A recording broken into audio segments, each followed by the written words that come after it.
I'm very pleased to be here this morning, and I'd like to extend a warm welcome to all of you, those who braved the storm and made it so early this morning.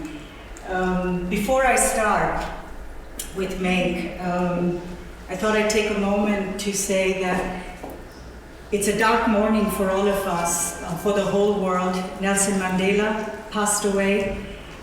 If there's one person who could make something out of his life, who made something of this world, it was him.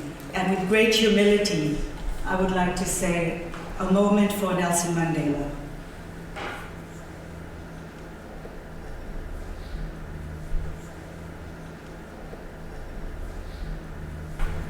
Really a man who made a difference to so many people. He actually got up, used his hands, used his head, used his legs, to make something, not just for him, but for the world. And with that, I'd like to go back to what does that do for me? What does that make for my life? And when Jürgen asked me to talk about make, the first thing that I did was to think of, well, let me put it in the context of my makeup. I'm not talking about all the stuff you see on my face, but really, what is it that makes me get up, go do the things that I do, think the way I think, be the way I am? And it has very little to do with what I do as a profession, what I do for a living. That's really just secondary the way I see it. So in thinking of make, the first thing that I started doing was making a list. Like most of us, start off your day making a list and thinking, okay, what can I tick off my list this morning? What can I tick off my list this afternoon so that I can go to bed at night without any list in my mind? And while making this list, I thought of, okay, so let me see what other words come to mind when I think of make. And the first one is make some noise. This is a picture of my school in India. It's a school that's over 150 years old. It's the Quadrangle. I spent a fair amount of time over there. My English teacher said to our class, we were, it was a British school, all girls school, and she said, girls, go out and make some noise, because if you don't do that, no one else is going to do it for you. So we thought about that, and what I failed to really understand at that point was that she meant make noise outside, not in the class. So as a result, I did spend a lot of time outside of class in the corridor, being punished for being naughty. But you know what? It took a lot of inspiration from her words to us, which was go out and do something and make a noise, because if you don't say it out loud, chances are you won't get heard. So while making noise and pondering what the possibilities are under this beautiful tree, I thought of where could I branch out to. And I branched out to New York. Spent a lot of time in the city, which I absolutely love. I didn't make it into the arms of Don Draper. I wouldn't be here had that been the case. But it did tell me one thing, that if you can make it in New York, you know, they say you can make it anywhere. It was a moment of transition for me personally, going from India to the US, although I had grown up in the US before, but still at a different stage in my life. And I spent a lot of time on Madison Avenue, spent some time working in advertising. But what I remember most about the time is what I took away from arguably my most boring professional phase ever, which was working for a large insurance company. I was in the communications department, and my first job was to write about insurance topics in a way that makes it really exciting. So I had to write speeches for people to talk about property and casualty insurance. And trust me, if you can make that topic sound interesting, you can do a lot of things. So I made it somehow work and find myself in the midst of storytelling. And I think that's what even design is all about at the end of the day. It's all about storytelling and making sure that you're able to communicate this in fantastic ways. And I took great inspiration from my great-grandmother, who was an incredible storyteller. And I thought maybe I can make something out of that. You might wonder what Angela Merkel is doing here, but for those of you who know me, you know I'm a great fan of Angela Merkel. I moved to Germany in 2001, just following the heels of September 2001.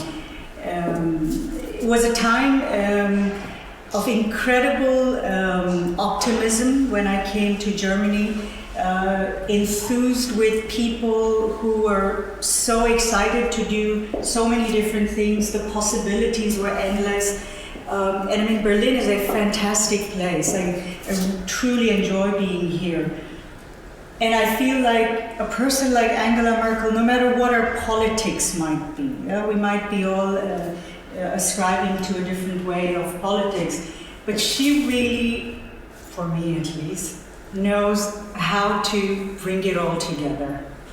And I think when I read some of the press, it's not for nothing that she's known as the person in the room with the best preparation.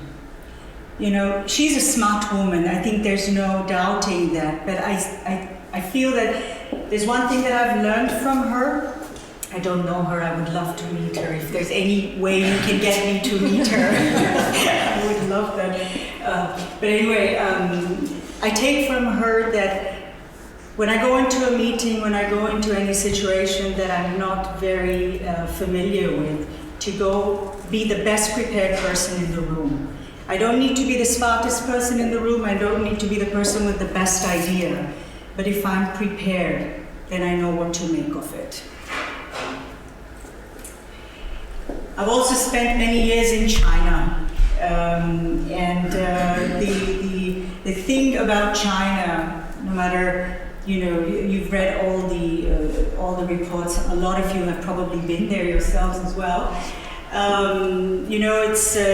It's a big market. It's a big country. It's big people, big ideas. But really, when it comes down to it, what makes it for most people is making it up as you go along. The flexibility, the pragmatism, the ability to think on the fly is what will set you apart from the rest. I'd like to give you an anecdote of the way we actually worked on a project. We had the opportunity to work for a company called Organic Farm. It's a small organization, one of the pioneers in organic farming in China. There are not many of them. And they came to us saying, we'd love for you to help us redesign our identity. And we said, this is a project we'd love to do with you guys. They told us, naturally, we don't have a big budget. And I said to them that we don't need to talk about a budget. You send us fresh vegetables and fruits once a week, twice a week, as you wish, and we'll help you redesign your identity. We would receive these vegetables and fruits once every week. We continue to do so, for which we redesigned their identity, and we also managed to win a rebrand award for this. So for all the moments that one thinks you have to really do business in the conventional way, China, I thought, showed us the opportunity to do something different. I'm sure this is possible elsewhere also, but I just wanted to make a point that if you make it up as you go along, there's so much you can discover on the way. I'm not into politics big, although I did have Angela Merkel and Gaddafi here. And if it throws you off, I'd like to tell you what about this is about making it real. A few years ago, I had the opportunity to participate with a bunch of incredibly talented people on a project that involved the redesigning and recreation of the administrative district in Tripoli for, as they called him back then, Mr. G.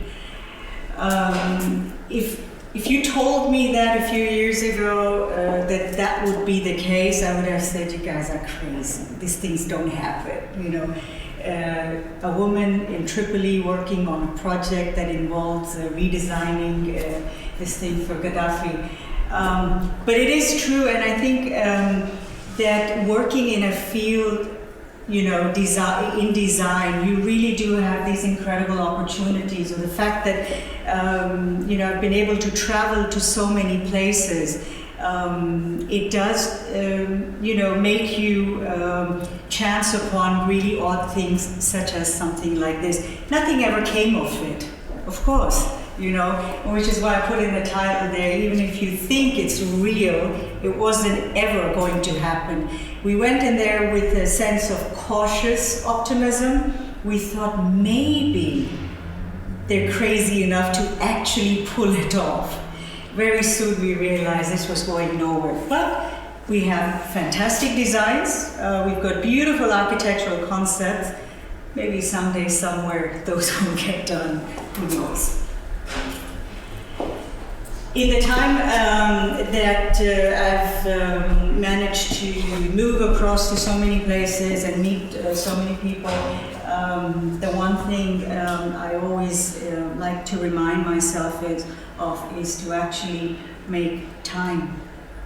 Time to spend with people that matter the most, time to do things that are most meaningful, time to not so much sort of sit back and enjoy everything while it's happening in front of you. That's not the type of person I am, but it really is important to make the time, I think for other people more than anything else for me. And I especially like this pose, you know, the ability to sort of just hang out a little bit, you know, have a sense of humor about yourselves. God knows we take ourselves so seriously. It's about time we all lightened up a little bit and made something out of it. And I'd like to leave you with my favorite picture of all time, my favorite icon of all times, the rubber ducky.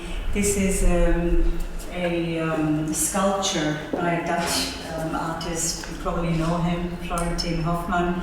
It's a big rubber ducky who's sailing across the world, different harbors. This is Sydney. You know, he was asked, so what does this rubber ducky signify? What message is he carrying from one part of the world to another? And he said, nothing. It's just a big rubber ducky. He's just the type who makes my day. He's just meant to amuse you, nothing more than that. And so I thought I'd leave you with this rubber ducky. I hope it will be a brighter day in spite of the passing away of Nelson Mandela.